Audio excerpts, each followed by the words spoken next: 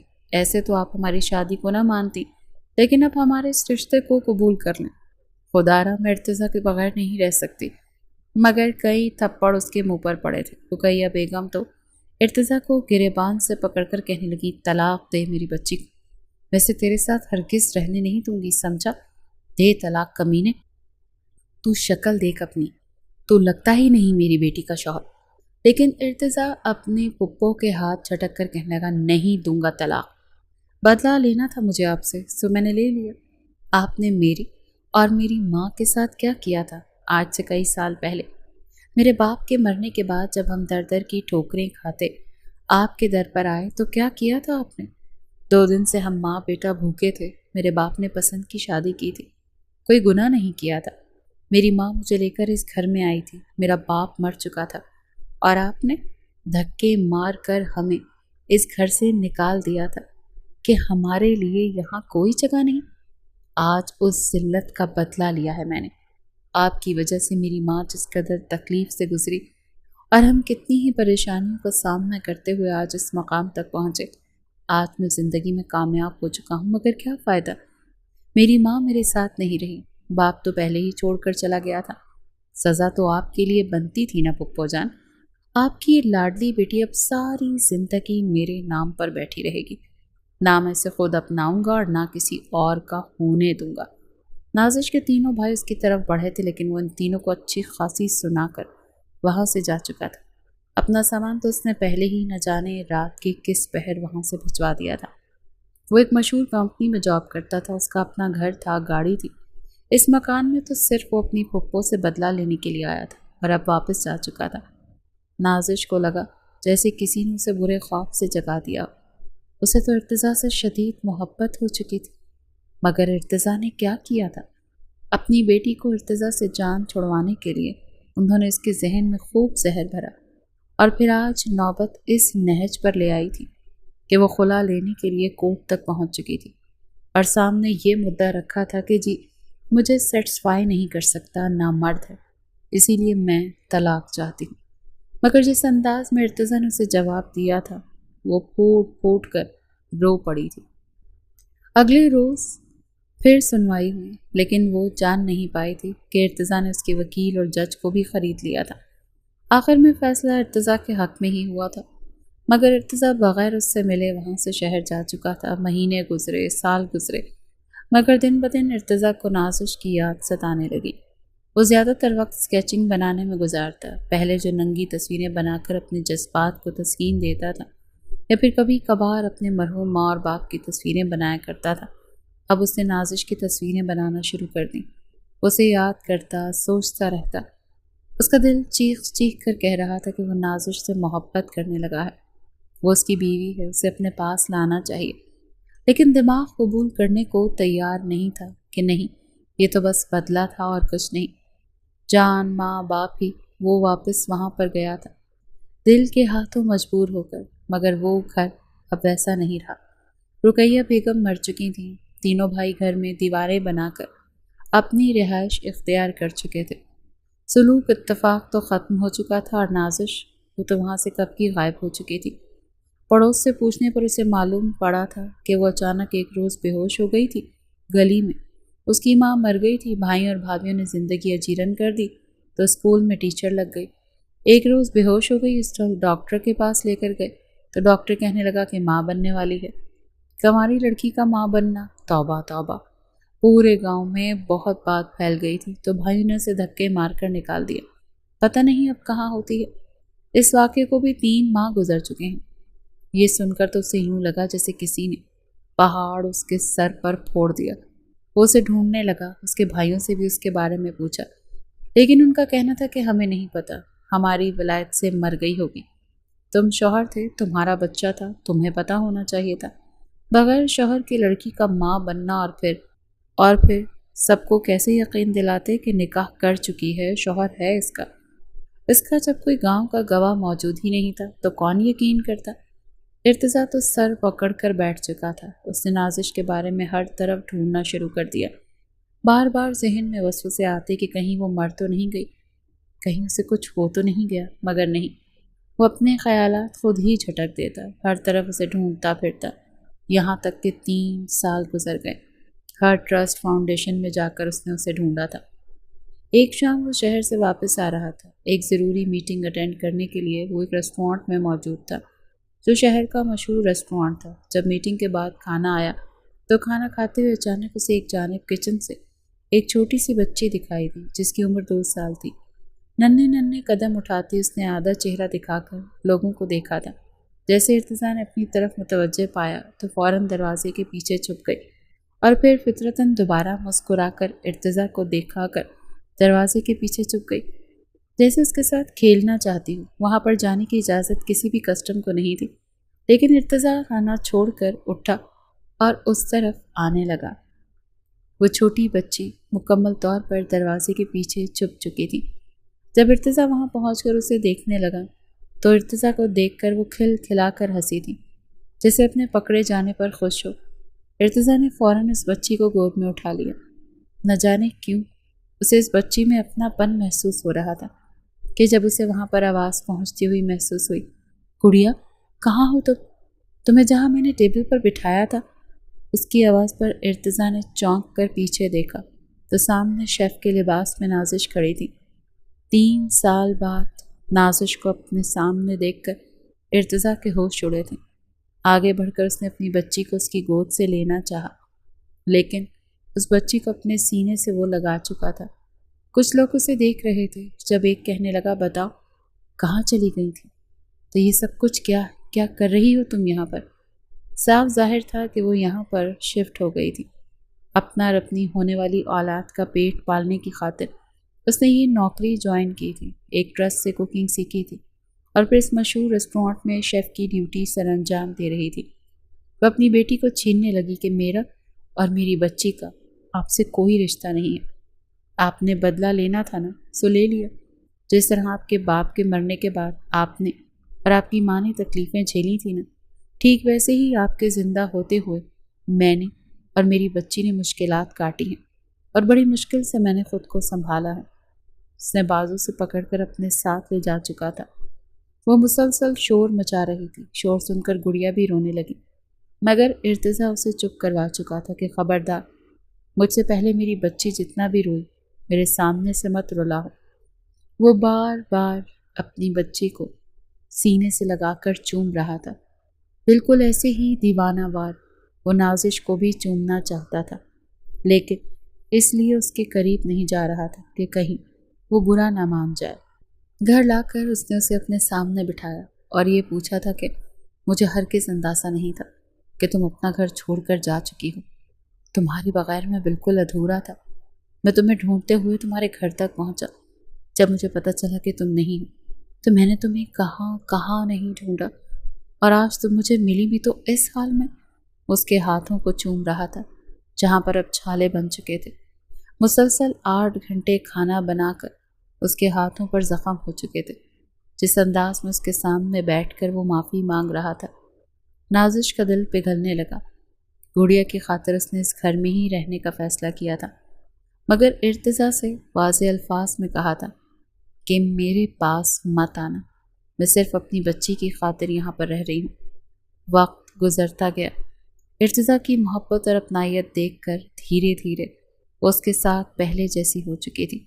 خود سے وعدہ کر چکا تھا وہ کہ اس کا ہر دن خاص بنائے گا، اور ان 3 سالوں میں جس قدر دکھ اس نے سہے ہیں وہ ساری تکلیفیں ختم کر دے گا۔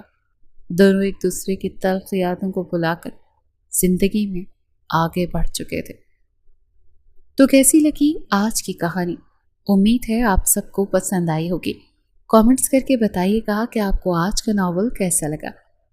کیا ہی اچھا ہو کہ جتنے لوگ اس ناول کو سنتے ہیں اتنے ہی لوگ کامنٹس کر کے اس ناول پر اپنا فیڈ بیک بھی دیں۔ ہمارا بھی دل خوش ہو جائے گا۔ آخر کو اتنی محنت سے ناول لکھا اور آپ سب کے لیے ناریٹ بھی کیا جاتا ہے۔